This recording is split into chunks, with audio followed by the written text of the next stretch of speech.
After the Call of Duty Modern Warfare 2019, made by Infinity Ward, which was praised for its stunning visuals, rock solid gameplay, and a great campaign, it was Treyach's turn for its next Call of Duty sequel with Black Ops Cold War. So, how good is the game? Is it better than Modern Warfare 2019? Let's find out in this review.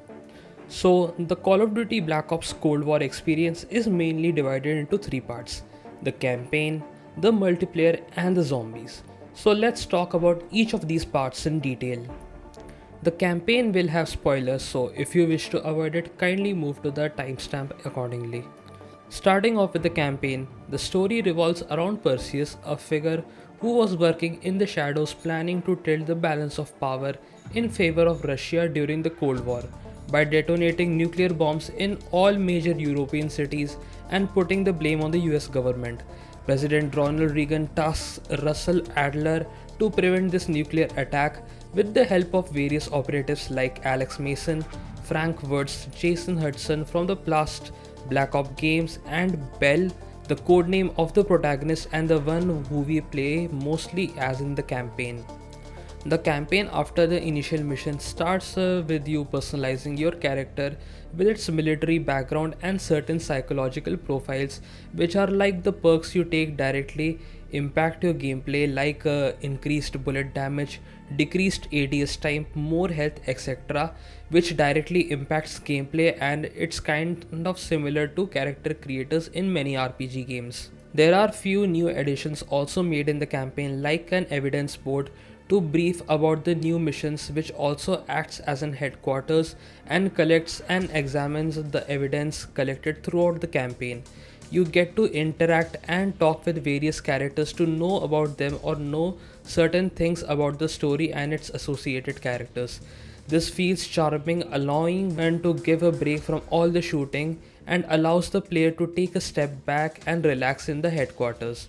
Also, talking to the characters in the headquarters give you insight about the nature of the characters also. The characters in general are well written and well acted as well.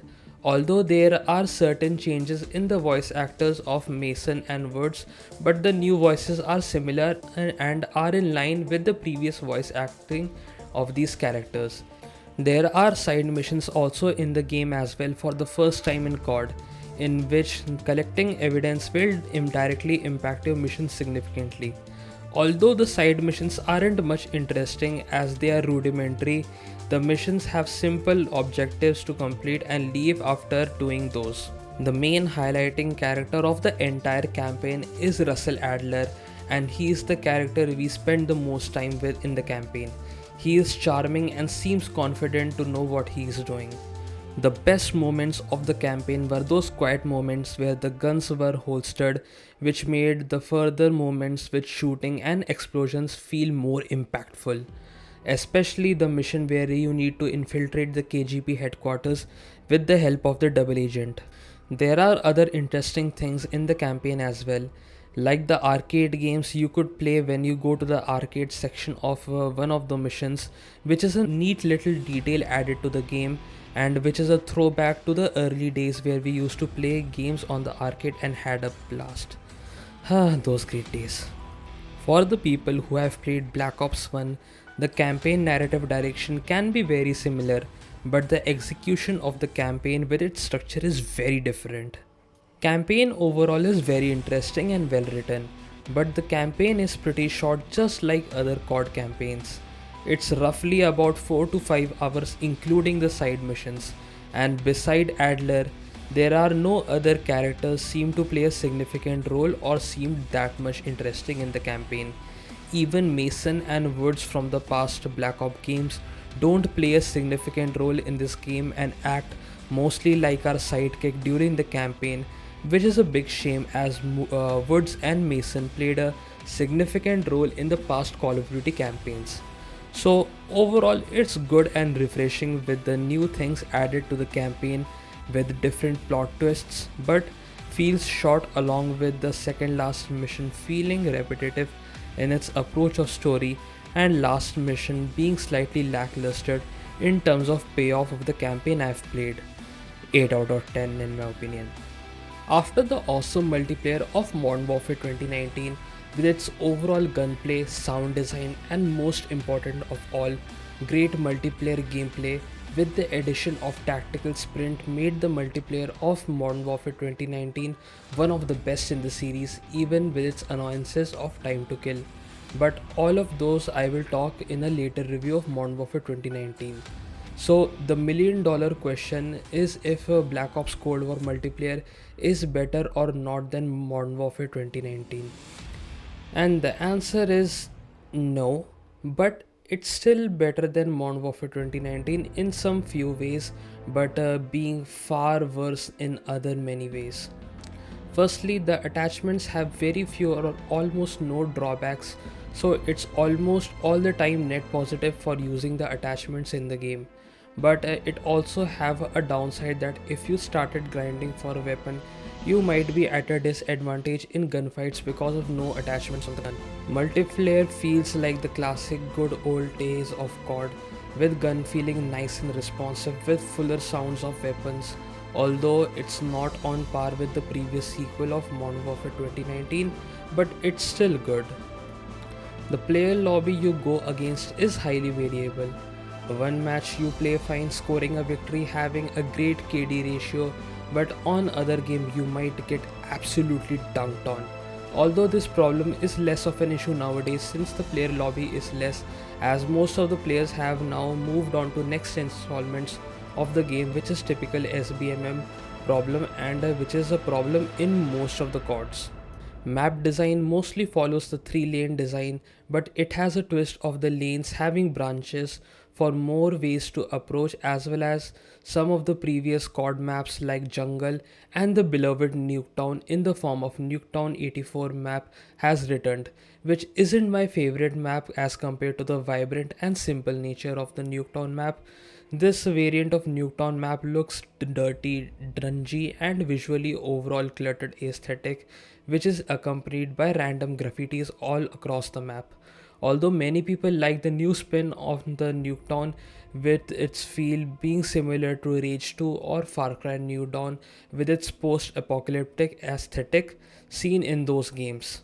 Nowadays, due to lower player count, you won't easily find matches, and most of the matches you will find will be in Nuketown 84 only. So, if you want to buy the game solely for multiplayer experiences, it's not worth at this point.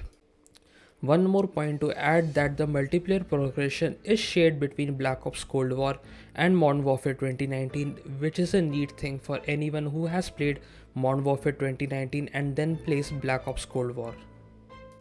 Overall, the multiplayer experience is just a cookie cutter experience of classic CODs and offers not much new experience in terms of gameplay to justify playing it, and because of the dwindling player base, you will be waiting in the lobbies far too long and will only be playing mostly in Nuketown or just be able to play the demolition game mode, which is a neat little game mode but still not much beside it. 7 out of 10. The one thing that sets apart a Black Ops series from the Modern Warfare series is the inclusion of Zombies mode, and my god, the Zombies mode is the most fun you can have in this game. But the big elephant in the room being, since the player count is pretty low in this game, you won't be able to find teammates to play zombies in co-op mode. So you have to play the zombies mode in solo only, which is a big shame as even in solo the zombies is pretty fun, and in co-op it would have been even more fun if we are able to have teammates to play with. Talking about the zombies mode, it has various maps to offer like DA Machine, Forsaken, Outbreak and Firebreak, etc. And almost all of them are unique in their own way. One has teleporters for different sections of the map. One has multiple levels of buildings connected via rope lines with even underground subways. One map even features a big battle royale like maps for zombies with drivable vehicles, alongside with the classic returning mode of Dead Ops arcade survival.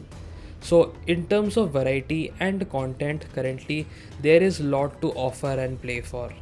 The zombies mode have all the previous perks dropped by zombies like Extra Point, Nuke, Carpenter, etc. along with the buffs you can get via a quick revive cola, Juggernaut Cola or Speed Boost Cola. Alongside, be able to upgrade your weapons and armor through a weapon bench to keep you up to snuff to be able to deal with more tougher zombies in higher rounds. One neat little addition to the zombies is that after round 10 onwards, you can attempt to evacuate the map or to leave on a good note, where you can use the chopper gunner to kill the zombies while leaving the map, or gamble to continue to further rounds to get more rewards. And the one more neat thing is that the gun progression of unlocking attachments for multiplayer can also be done via zombies mode. So overall, a great mode with tons of content and variety, with a bunch of things and objectives along with variety of zombies, and the sheer number of it will keep you on your toes. 9 out of 10 in my opinion.